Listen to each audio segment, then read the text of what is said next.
hemos hecho control de la presión arterial a corto plazo, hemos hablado de los vasoreceptores, de los quimioreceptores, hemos hablado que es un control de presión rapidísimo, que actúa en segundos, y sirve sobre todo para corregir cambios, ¿no?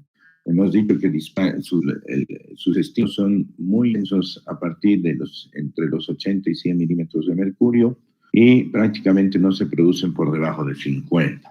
Está mediada por el sistema nervioso autónomo, o sea, el simpático parasimpático, a través del centro regulador cardiocirculatorio del bulbo, ¿no? Eso en resumen de lo que hemos hecho. Y en la parte humoral hemos revisado el sistema renina-angiotensina-aldosterona, hemos visto cómo la angiotensina 2 produce vasoconstricción y eso sube la presión, y por otro lado estimula a la aldosterona para absorber sodio y potasio. Este mecanismo de la aldosterona mediado por el sistema renina-angiotensina-aldosterona también forma parte del control de la presión arterial a largo plazo, ¿sí? Bien, vamos a continuar entonces, y habíamos quedado en que hoy vamos a hacer control renal, control de la presión arterial a largo plazo. Bueno, este control de la presión arterial a largo plazo es un fenómeno de adaptación, entonces no es un control que se realiza para cambios posturales rápidos, para ejercicios, para si tienen miedo, es un control que va a intentar equilibrar la presión arterial, pero en un tiempo más prolongado, ¿sí? Más o menos empieza a trabajar en 1 a 2 días, ya no es en segundos ni en minutos como era la parte humoral, en segundos la parte nerviosa simpática, sino trabaja en 1 a 2 días, ¿sí? Y produce cambios sostenidos de la presión arterial media, ¿no? No es que baja un momentito, vuelve a subir, sino permite que la presión arterial media se pueda mantener en niveles adecuados. Bien, básicamente lo que hace es un reordenamiento del valor medio umbral, vamos a hablar de eso, que es el punto de equilibrio del sodio y el agua. Bien, en la regulación hormonal participa un poquito gracias a la aldosterona, que la habíamos mencionado antes, pero fundamentalmente participa porque la regulación a largo plazo es una regulación renal. Y como la aldosterona va a actuar en una parte del riñón, forma parte de este sistema de regulación. Bien, acá tenemos una imagen de un riñoncito, ustedes lo conocen, tenemos la arteria renal, la vena renal, la arteria renal que se va a dividir en interlobares, luego las arterias. Después tienes vasos rectos acá, tenemos las venas, y aquí tenemos un dibujito de la unidad funcional, ¿no? Que es la nefrona, que está compuesta por el glomérulo, ¿no? En realidad el corpúsculo renal, que es el glomérulo, que son los vasos sanguíneos, y la cápsula de Bowman. Por otro lado tenemos aquí toda la parte tubular, este es el tubo contorno proximal, este es el asa de Henle, la porción descendente, la porción ascendente, el túbulo distal, el túbulo colector y el conducto de Bellini. Bien, esta es una nefrona, ¿no? Parte de esto normalmente está metido aquí dentro, no es que todo esto está separado. Porque el aparato glomerular más o menos está por acá, ¿no? Está en la arteriola aferente, aquí tiene un pedacito del distal y todo eso se llama aparato yuxtal glomerular. Bien, esto es un recordatorio nada más de la unidad funcional del riñón. Bien, aquí arriba ustedes ven un gráfico chiquitito que dice aumenta el volumen sanguíneo, aumenta la presión arterial, aumenta la excreción de líquidos, eso genera disminución en la presión arterial y que baja el volumen sanguíneo. Básicamente este es el concepto global de lo que es control renal a largo plazo, ¿ya? Como mencionaba, chicos, este control es a largo plazo, 1 a 2 días, y lo que va a hacer es producir un equilibrio. Homeostasis, ustedes saben, quiere decir equilibrio del líquido en el organismo. El riñón es el que se encarga. Si tomamos mucha agua, inmediatamente, independientemente del nivel de la presión arterial, el riñón lo que va a hacer es eliminar el agua excedente. Por otro lado, si estamos deshidratados, nos hemos ido a jugar un partidito de fútbol, hacía mucho calor, no hemos repuesto el líquido, entonces inmediatamente después de jugar no vamos a tener muchas ganas de hacer pipí. Y cuando no hagamos pipí, pues vamos a hacer pipí muy concentrado. ¿Por qué? Porque el riñón ha intentado reabsorber el líquido de la filtración para devolvernos la hidratación. Esa es la función básica del riñón, controlar la homeostasis del líquido en nuestro organismo. Por supuesto, es una de las funciones, ¿no? En prácticas ustedes han de ir a repasar con su docente que el riñón tiene más de 10 funciones, ¿no? Independientemente de eliminar los desechos, el filtrado, producir eritropoyetina, la acción de las hormonas. Bueno, tiene un montón de funciones que, además de esta función importante, que es la homeostasis del líquido en el organismo. Bien, y esto se resume en esta simple pequeña gráfica donde dice el aumento del volumen sanguíneo va a generar aumento de la presión arterial. ¿Por qué va a generar aumento de la presión arterial? Pues lo vamos repitiendo tantas veces que ojalá no se olviden y en el examen contesten bien. El aumento del volumen sanguíneo produce aumento de la presión arterial. ¿Por qué? Porque aumenta el gasto cardíaco. Si aumentamos el gasto cardíaco, si aumentamos el volumen sanguíneo, aumentamos el volumen diastólico final y aumentamos el volumen sistólico de eyección y aumentamos el gasto cardíaco. Y si aumentamos el gasto cardíaco, pues lógicamente, ¿qué vamos a aumentar? La presión arterial. Sube la presión arterial y este incremento de la presión arterial lo va a detectar ¿quién? La arteriola aferente de nuestro riñón. ¿Se acuerdan que hemos dicho que en el riñón tenemos también un vasoreceptor? Y ese vasoreceptor está básicamente en la arteriola aferente. Y la arteriola aferente va a activar todo el sistema renina-angiotensina-aldosterona. Y la aldosterona va a actuar sobre el túbulo contorneo distal, sobre el túbulo colector. ¿Y qué va a hacer? Va a reabsorber sodio. Y el sodio se viene ¿con quién? Con agua. ¿No es cierto? Y eso hace que aumente el volumen sanguíneo. Es el inicio de lo que sucede cuando nuestra arteriola aferente detecta una baja de presión arterial. ¿No es cierto? Entonces baja la presión arterial, libera renina, angiotensina, aldosterona, reabsorbe sodio, reabsorbe agua. ¿Y qué hace con eso? Compensa la presión arterial baja y la equilibra. Pero ¿qué pasa cuando pasa lo contrario? Cuando nuestra presión está empezando a subir, porque estamos haciendo poco ejercicio, porque estamos comiendo mucha sal. Entonces nuestra presión empieza a subir. Hemos estado con una semana muy estresante, viene el examen de fisio, estamos preocupados.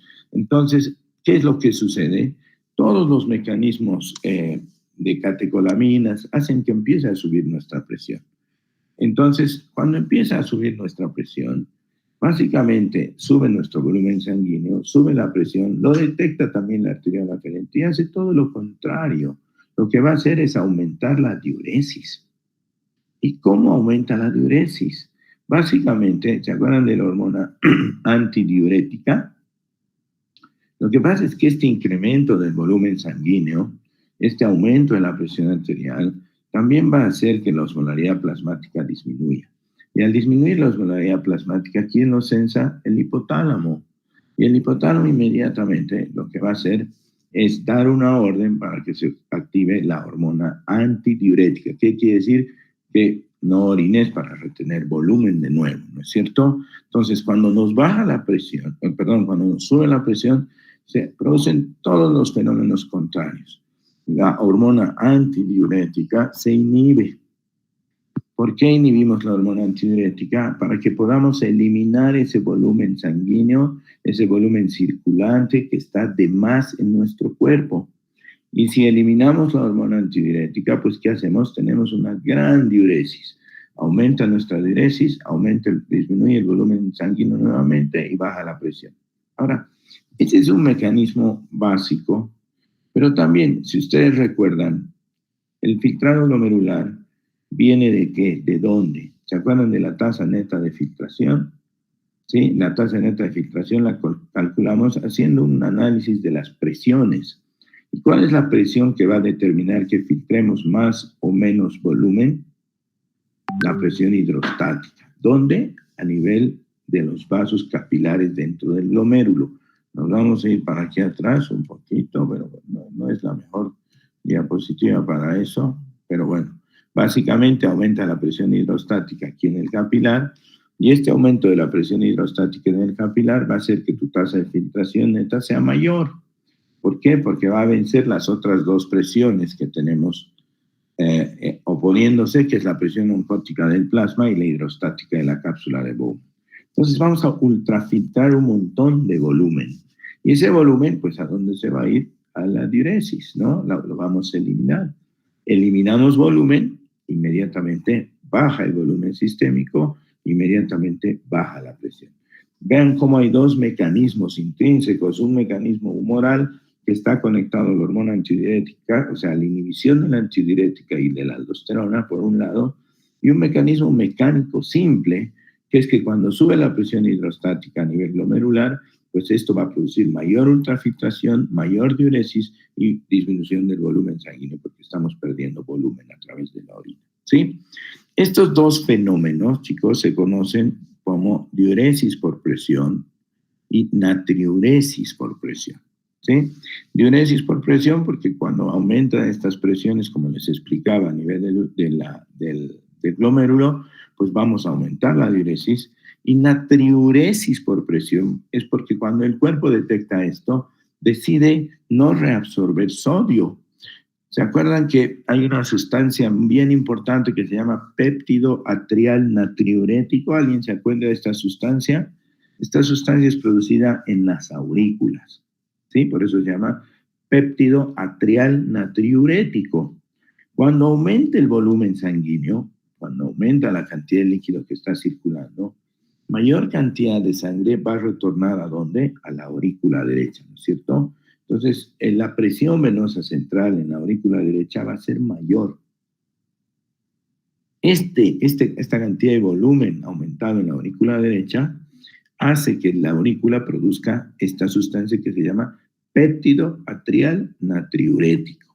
Y básicamente, ¿qué hace el péptido atrial natriurético? Como su nombre lo dice, ustedes siempre tienen que mirar el nombre. Péptido atrial, que se produce en la aurícula, natriurético, que produce natriuresis.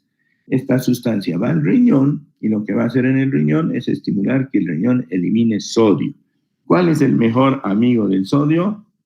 El agua. Son cuates inseparables. Entonces, cuando empieza a haber natriuresis, también hay diuresis, se elimina volumen. Entonces, inmediatamente la presión arterial baja. Por ejemplo, en pacientes con insuficiencia cardíaca, que nosotros están sobrecargados de volumen circulante porque la bombita, el corazón no puede funcionar, los ayudamos a que funcionen simplemente colocándolos en reposo. Porque cuando alguien está en reposo, está echadito, el circuito venoso, lógicamente porque ya no está luchando contra la presión de la gravedad, vacía más fácilmente el contenido venoso hacia la aurícula derecha. Y si vacía más fácilmente el contenido hacia la aurícula derecha, aumenta la presión venosa central y la aurícula derecha produce PAN, péptido atrial natriurético, y el paciente, sin que le demos una sola pastillita de un diurético, ya lo estamos haciendo orinar más. ¿Por qué? Gracias a la acción de esta sustancia. ¿Sí? Como les decía, de la misma manera, cuando baja la osmolaridad plasmática, también por esta causa, al bajar la osmolaridad plasmática, inmediatamente el cerebro. Es lo que pasa cuando dan alcohol. Cuando beben alcohol, el alcohol inhibe la hormona antidiurética y lo primero que hace la persona es empieza a tomar y luego al baño y al baño y al baño y al baño. ¿Por qué? Porque tiene que eliminar ese volumen, porque además le está ayudando el alcohol a que no produzca hormona antidiurética. Bien, entonces estos dos conceptos son importantes, la diuresis por presión y la natriuresis por presión, ¿sí? Son los dos mecanismos básicos que utiliza el riñón para producir esta homeostasis, este equilibrio de líquido en el organismo. Si ustedes ven esta gráfica, la voy a aumentar el tamaño para que la puedan ver mejor. Ay, no puedo. Bueno, no puedo. Yo creo que la ven. Miren, aquí tienen presión arterial y aquí tienen volumen de diuresis.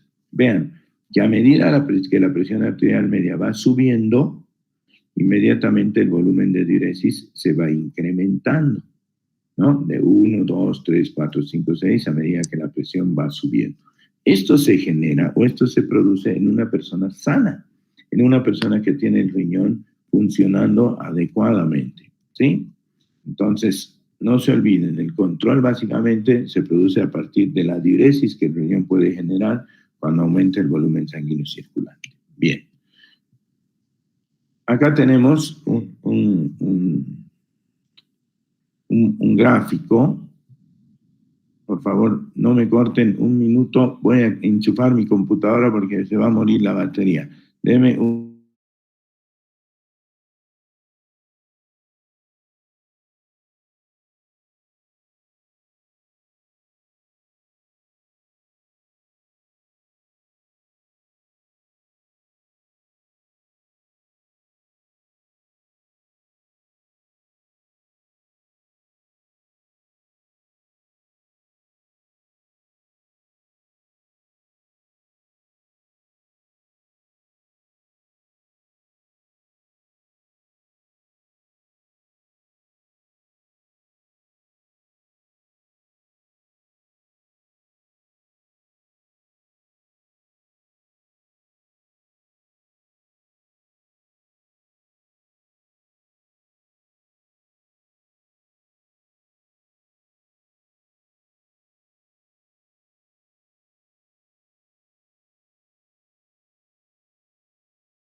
Perdón, ahora sí.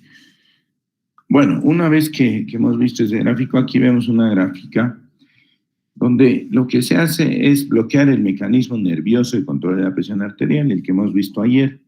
Entonces dejamos al paciente simplemente con control renal. Se bloquea este mecanismo nervioso, esto es hecho en perritos, y se hace una infusión de 400 mililitros de sangre. ¿Qué estamos haciendo con esta infusión de sangre? Estamos aumentando nuestro volumen sanguíneo, ¿no es cierto? Entonces vemos el tiempo de infusión, aquí está infundiendo la sangre, al comienzo no hay ningún cambio, y posteriormente vemos que llega un momento, después de los 400 mililitros, que esta infusión de sangre lo que tiene es un aumento de la presión arterial. ¿Ven?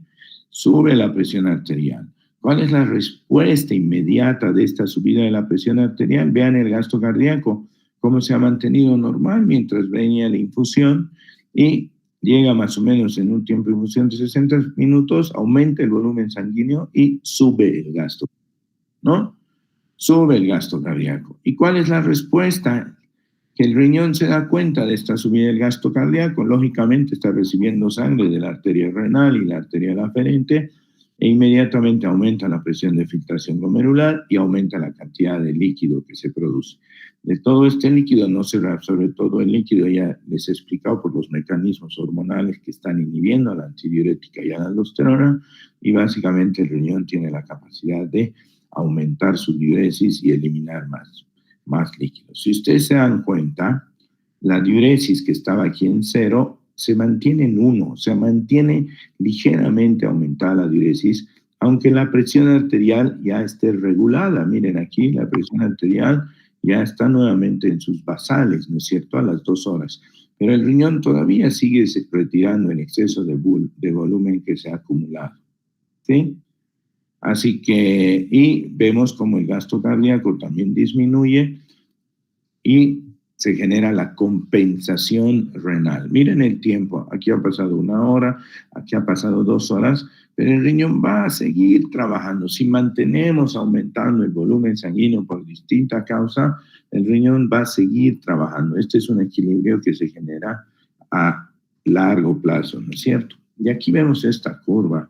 Esta curva es súper importante. Esta curva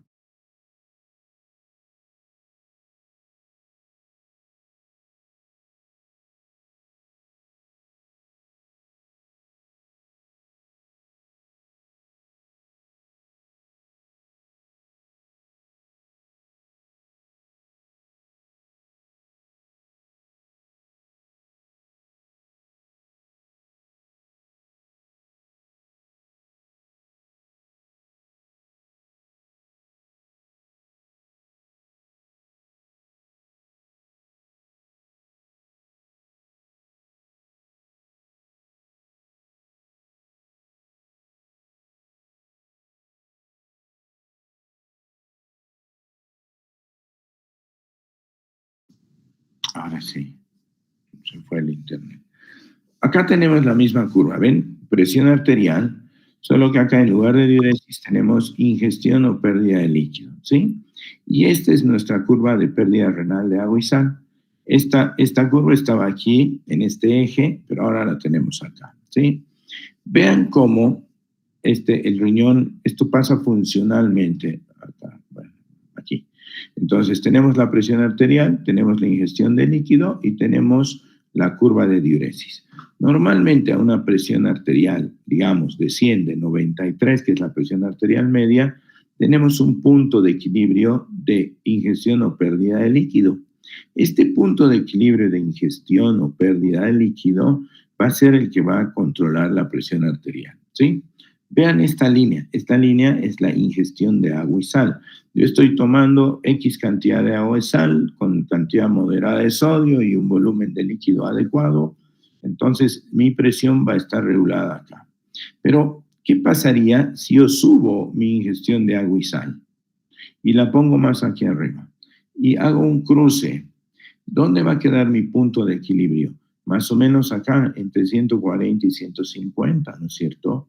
Es decir, si yo no logro que el riñón regule y que baje de nuevo el punto de equilibrio, ¿y cómo lo va a bajar? Con la pérdida renal de agua y sal. Entonces, si eso no sucede a largo plazo, este paciente queda hipertenso. ¿Por qué? Porque su nuevo punto de equilibrio será acá para el volumen de agua y de sodio que consume. Vamos a la siguiente. Aquí tenemos esta misma gráfica. Necesito que la vean más grande. Bueno, es lo mismo. Esta es la gráfica anterior, la que ven en azulito, donde nuestro punto de equilibrio está en 100. La cantidad de ingestión que tenemos de agua y sal no la hemos modificado, ¿sí? ¿Qué es lo que se ha modificado? Es la presión arterial. Y vemos que inmediatamente nuestra curva de eliminación de sal y agua se desplaza hacia la derecha. ¿Cuál es la idea de que se desplace hacia la derecha? Equilibrar nuevamente nuestra presión. ¿Cómo? Aumentando la diuresis, ¿sí? Aumentando la diuresis, aumentando la excreción de sodio y agua. Ahora vean qué es lo que sucede cuando aumentamos nuestra ingestión de agua. Cuando aumentamos nuestra ingestión de agua, nuestro punto de equilibrio se transforma, ¿sí? Ya no está acá, sube, ya queda como un punto de equilibrio y quedas hipertenso, porque el riñón no logró bajar tu punto de equilibrio nuevamente, eliminando diuresis y manteniendo tu presión normal, ¿sí?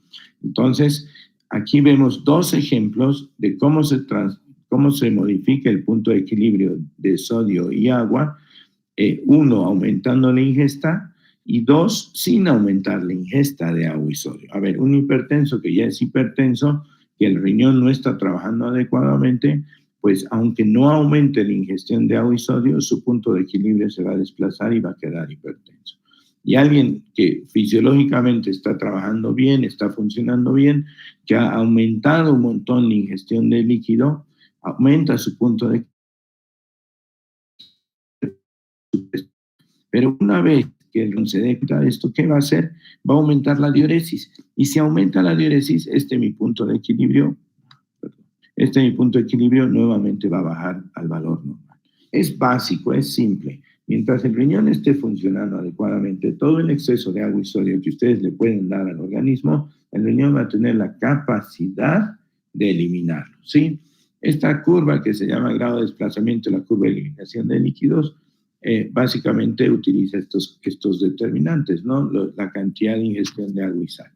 Acá vemos a la izquierda un grafiquito donde dice aumento el volumen de líquido circular, aumenta el volumen aumenta la presión del lado circulatorio media, aumenta el retorno de sangre al corazón, eso aumenta el gasto cardíaco, y por un proceso de autorregulación aumenta la resistencia periférica total y todo esto genera aumento de la presión arterial. Vean que el mecanismo por el que ha subido la presión arterial no es tan simple, es más complejo, pero cuando aumenta la presión arterial es lo que sucede, todo lo que hemos visto acá. Aumenta la presión arterial, aumenta la excreción de líquidos, baja la presión arterial y por tanto baja el volumen. ¿Gracias a qué? A los fenómenos de diuresis por presión y de natriuresis por presión. Bien, Acá tenemos una gráfica de qué pasa con la resistencia vascular periférica, ¿no? En relación a la presión arterial. Cuando aumenta la resistencia vascular periférica, no solo estamos hablando ahora de volumen sanguíneo, sino de resistencia vascular periférica, también va a aumentar la presión arterial de forma aguda, rápida. Ahora, esta resistencia vascular periférica no afecta a la presión arterial a largo plazo. ¿Por qué? Porque la capacidad renal de controlar el equilibrio del volumen sanguíneo va a hacer que incluso pueda vencer a este aumento de la resistencia vascular periférica, aumenta la resistencia vascular intrarrenal, aumenta la presión, se activan todos los mecanismos que hemos dicho, natriuresis y diuresis por presión, y otra vez la presión se equilibra. Esto mientras el riñón funciona adecuadamente. Bueno, en este gráfico vemos varias comorbilidades que hacen que aumente el gasto cardíaco y la presión arterial. ¿Se acuerdan de insuficiencias cardíacas de alto gasto? Esto han debido ver en hemodinamia o en corazón como bomba, donde tenemos, por ejemplo, el beriberi, que es el déficit de vitamina B, tenemos cortocircuitos arteriovenosos, el hipertiroidismo produce taquicardia, la taquicardia produce un aumento importante del gasto cardíaco, la anemia, ¿no? La anemia igual como hay una necesidad incrementada de oxígeno en los tejidos. ¿Por qué? Porque tenemos una cantidad de hemoglobina menor, entonces aumenta la frecuencia cardíaca y aumenta el gasto cardíaco. Ciertas enfermedades pulmonares, la enfermedad de Payet, todas estas cursan con gasto cardíaco elevado, y hay algunas patologías como el hipotiroidismo o la eliminación de citrato, que es de las extremidades, un paciente parapléjico, entonces donde el gasto cardíaco va a estar disminuido. Esto en relación a que también el incremento de la resistencia vascular periférica tiene un rol en activar una respuesta renal para controlar o equilibrar la presión arterial a largo plazo. Bien, hablábamos del sodio, ¿no es cierto?, de lo que es natriuresis por presión. El cloruro de sodio, pues, va a modificar el volumen sanguíneo y esto va a hacer que aumente la presión arterial. Entonces, ya no estamos hablando solo de diuresis, vámonos a la osmolaridad plasmática. ¿Qué pasa cuando el sodio aumenta en la sangre? Aumenta la osmolaridad plasmática. El incremento de hace el centro de la célula y inmediatamente actúa a la secreción de la hormona antidiurética, ¿no? ¿Cuál es la idea de nuestro organismo? Es reabsorber cantidad de agua libre, sin electrolitos, y disminuir esta osmolaridad plasmática. ¿Cómo lo hace? Porque la hormona antidiurética activa las acuaporinas, ¿no?, que son los conductitos por los cuales sale el líquido. ¿Y por qué sale el líquido? Por simplemente gradiente osmótica, ¿no? Porque como en los vasos rectos hay una osmolaridad mayor, el agua se va a trasladar de donde hay una osmolaridad menor hacia donde hay una osmolaridad mayor. Todo con el fin de disminuir la osmolaridad plasmática. ¿Ven? Entonces tenemos un mecanismo para bajar la osmolaridad plasmática. Aquí si vemos en este dibujito, vemos en esta gráfica, cómo al infundir cloruro de sodio a un paciente aumentamos la presión arterial media de manera importante, ¿sí? Y vean cómo al poner agua corriente bajamos. ¿Por qué? Porque no está la influencia osmótica del sodio. Otra vez damos cloruro de sodio y otra vez subimos la presión arterial media, ¿sí? Bien. Todo este mecanismo es apoyado, todo este sistema renal a largo plazo, pues es apoyado por el sistema renina-angiotensina-aldosterona, que lo hemos comentado ayer, ¿no? Para recordar, el sistema renina-angiotensina-aldosterona está fundamentalmente estimulado por el descenso de la presión arterial. Cuando baja la presión arterial, entonces inmediatamente baja la presión en la arteriola aferente, se estimula todo el aparato yuxtaglomerular, aumenta la secreción de angiotensina, de renina por estas células granulosas. La renina, que es un sustrato, y va a actuar sobre el angiotensinógeno, volviéndolo a angiotensina 1 a nivel del hígado, y a nivel del pulmón, la angiotensina 1 es convertida por la enzima convertidora de angiotensina en angiotensina 2, y la angiotensina, pues ya, todo lo que ustedes ya saben perfectamente, produce vasoconstricción, es muy importante, y por otro lado, mediante el sistema de la aldosterona, produce la retención renal de sal y agua. ¿Con eso qué hace? sube la presión arterial y el cuerpo se equilibra, ¿sí?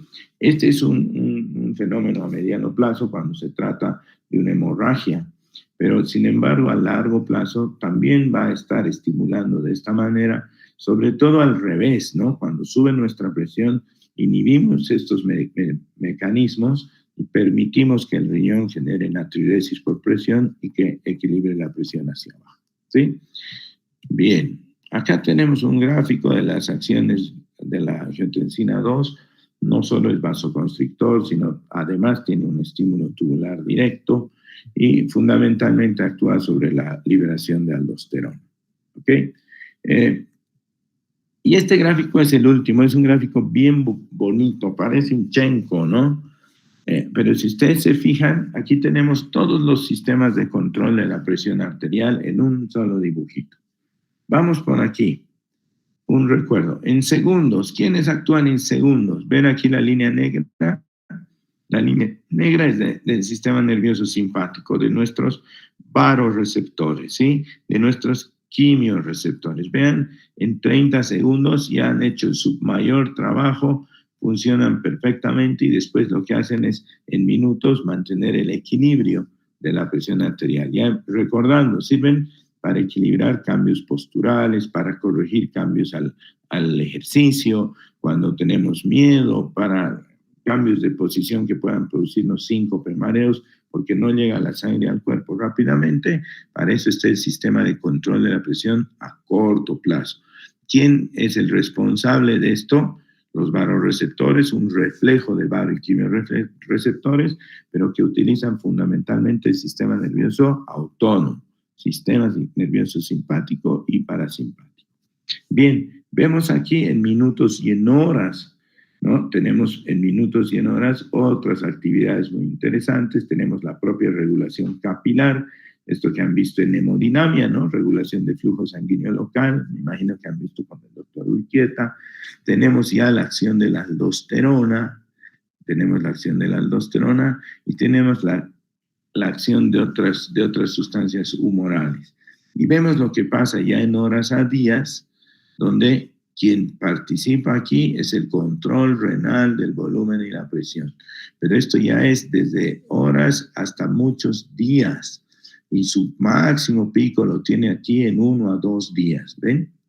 Entonces, aquí en el mismo gráfico vemos control rápido, control humoral a mediano plazo y control renal a largo plazo. Este es un gráfico, como les digo, muy bonito, ¿no? Aquí tenemos el sistema renina-angiotensina en verdecito, ¿no? Este que vemos aquí, los capilares en cafecito, regulación local del flujo sanguíneo, y este renina-angiotensina aldosterona.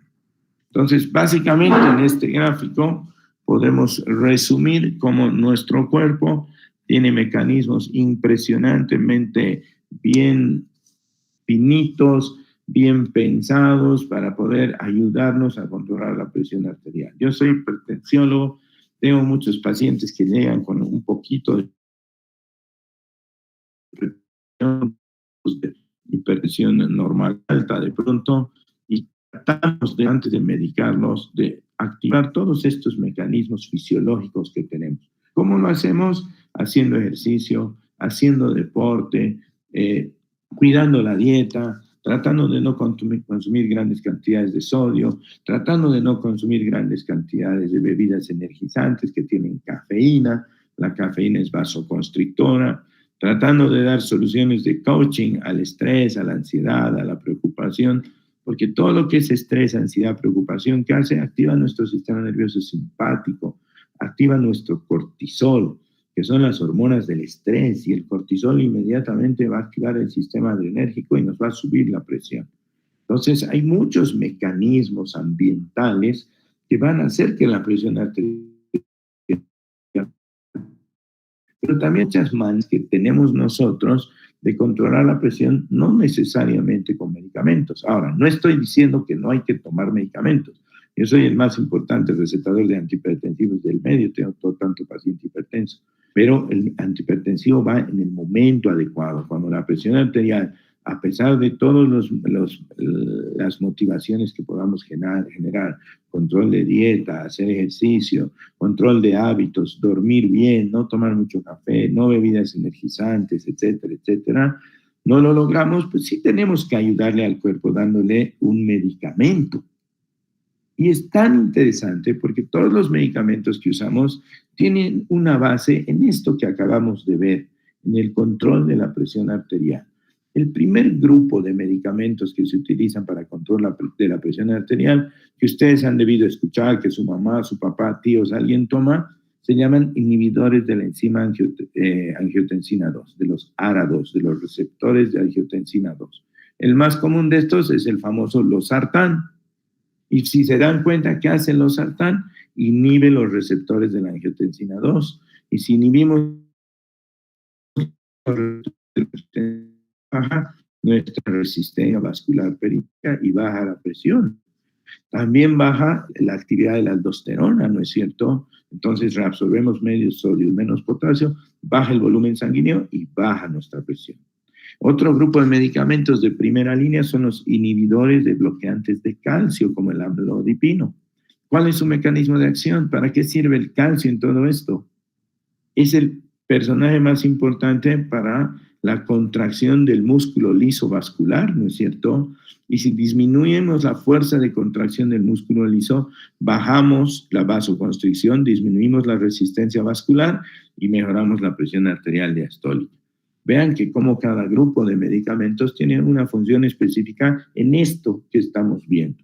Si usamos diuréticos como los diuréticos tiazídicos, ¿qué estamos haciendo? Estamos sacando un poquito de volumen, estamos ayudando al riñón un poquito. Además, el diurético tiene algún efecto vasodilatador directo. Los beta bloqueantes, que ya no son de primera línea, son de segunda o tercera línea, ¿qué hacen? Inhiben el sistema simpático. Beta bloqueantes, bloquean los beta 1 que están en el corazón late un poco más despacio, disminuye el gasto cardíaco, baja la presión.